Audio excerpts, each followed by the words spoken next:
Good evening, YouTube. It's Jacob from Team Pyramid. So, I've had a recent request asking for a dinosaur deck.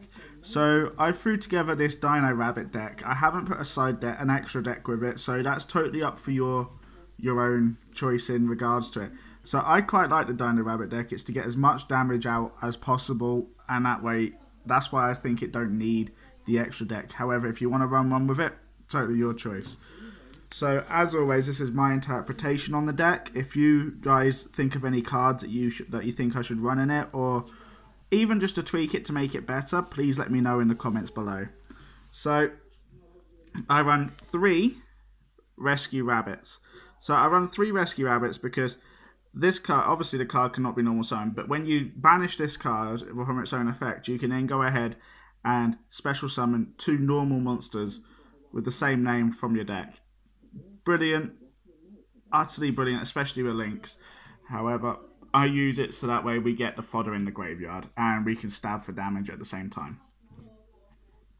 I then run 3 Megalo Smasher X. So I run 3 Megalo Smasher X, like I said, as I want to get as much damage on the board as fast as possible.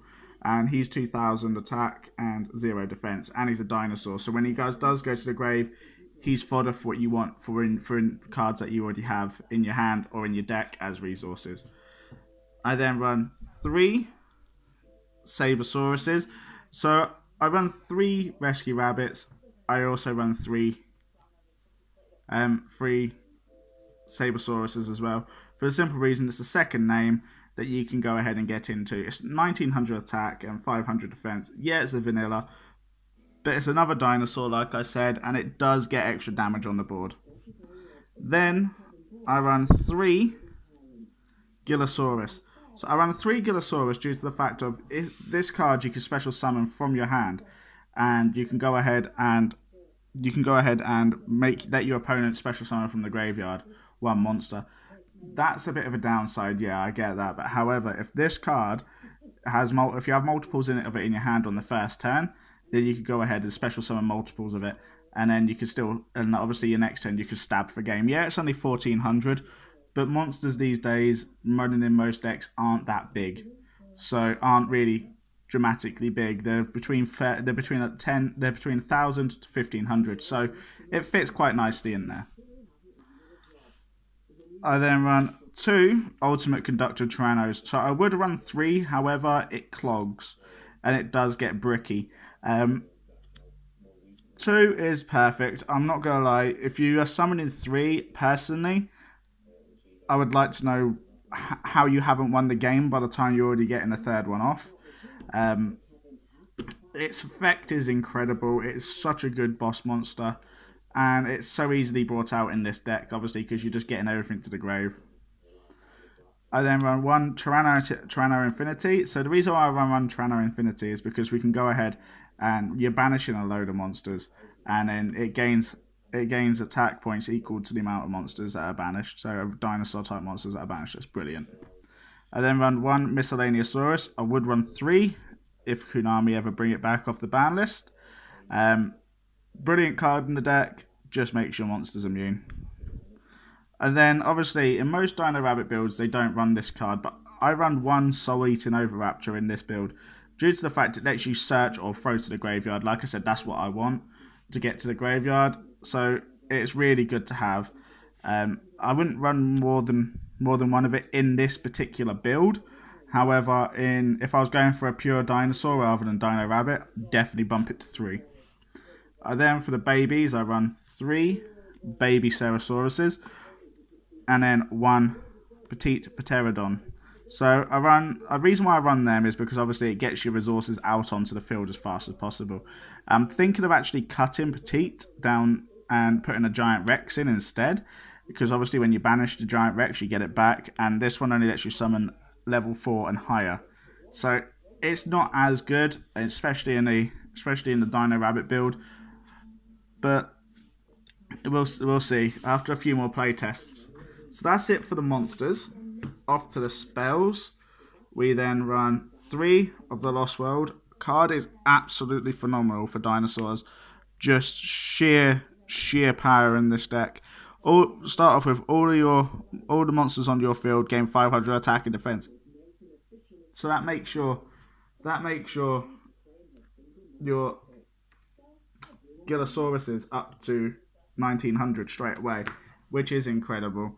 On top of that, it makes so many more plays with that deck, with that card. And then because I want to see it as fast as possible, I run 3 Terraforming. Can't believe Konami hasn't hit that card yet, but while they haven't, I'll keep abusing it. I then run 3 Fossil Digs. Like I said, you don't want to run that many Soul Eating Overraptors in this deck, because you can always get it with this. And obviously you're pitching to the grave with the card most of the time. So it's... I then run 2 Double Evolution Pills. Card is phenomenal because you can go ahead and special summon directly from your deck or graveyard. Ultimate Conductor Trano. Phenomenal card, especially for these sort of builds. Just incredible. Then run 2 Space-Time Transcendent. So you banish 2 of your dinosaur type monsters from your graveyard. Special summon 1 dinosaur type monster from your hand or graveyard whose level equals a total of those banished monsters. But you cannot attack this turn. That's fine because you're going for, when you use this card, you're using it to pitch banish 2 of your like babies. And you can get, if they ever send like your Petite Patera, your Soul Eating Overraptor, pitch your babies that are in your graveyard, and you get your Soul Eating Overraptor back on the field. Then you activate Soul Eating Overraptor's effect, because it don't negate the effect, just stops the attack. Then 1 Foolish Burial. Like I said, this deck's tailored around throwing to the graveyard. And then 1 Emergency Rescue. So that's a tongue twister and a half. This card, I wouldn't run more than 1 of it in this sort of build, due to the fact of you are only using it to get your Rescue Rabbit to your hand. But in order for that to happen, if your life points are lower than your opponent's, so your life points have to be lower. So I wouldn't want to run 3 of it, because if you run 3 and you draw it in your first hand, it's a dead card. However, 2, I still think is a dead card. 1, it's a nice one-off, because if you haven't, for some reason or another, not hit your Rescue Rabbit, it will get you into it. Then, for the traps, I run 1 Solemn Warning. So, Solemn Warning, you say no more about it. It's just a phenomenal card. Then run 3 Survival Wins. So, you destroy as many normal monsters on the field as possible. And if you do, you special summon level 4 or lower dinosaur type monsters from your deck up to the number of the destroyed monsters. But destroy them during the end phase of your turn, which is perfectly fine, because if you get rid of your Sabresauruses or anything like that, you special summon these, and these get destroyed at the end of the turn. So these get destroyed at the end of the turn, which then it triggers their effects, which goes ahead and gets you more resources onto your field. And then obviously you can banish this card from your graveyard, then target 1 dinosaur type monster you control and 1 card your opponent controls and destroy them. So it's mainly the graveyard bit that I want this for. When it's in the graveyard, you then go ahead and it's a spot removal and it gets rid of it. So I think that's really good. But that's it for my Rescue Rabbit Dino deck. Please let me know in the comments below what you guys think. Please let me know what you guys obviously want to put in as an extra deck. I would really like to hear your thoughts on that. I would really like to hear as well what you guys, if you guys have actually got a dinosaur deck of your own, or a rabbit dino deck, because I would like to hear what cards you run so I could actually test it myself. But as always, YouTube, if you like the video, please hit that thumbs up button. And if you want to see any decks profiled, or if you guys want to see any packs opened, please let me know in the comments below. And please, if you really like the video, subscribe for much more Yu-Gi-Oh fun. We are going to be starting a new segment called TCG Tuesdays, which means we're going to be going ahead and putting up a different sort of trading card game on Tuesdays, or like single card games, just basically so that way you guys can see some other forms of card games that like me and my friends play. But as always, YouTube, thank you very much for watching, and see you next time.